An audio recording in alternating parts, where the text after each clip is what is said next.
Good morning, everyone. Thank you for joining on time.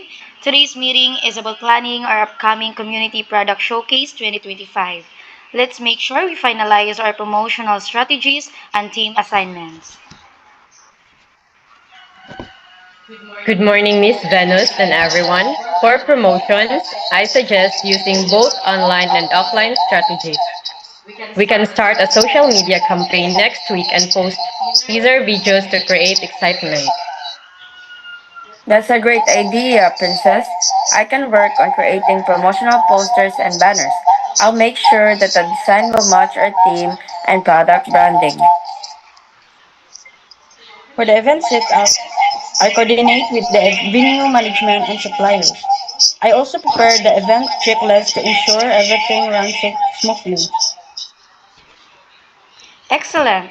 Thank you, everyone, for your inputs. Let's meet again next week to check our progress. And please send your updates by email before our next meeting.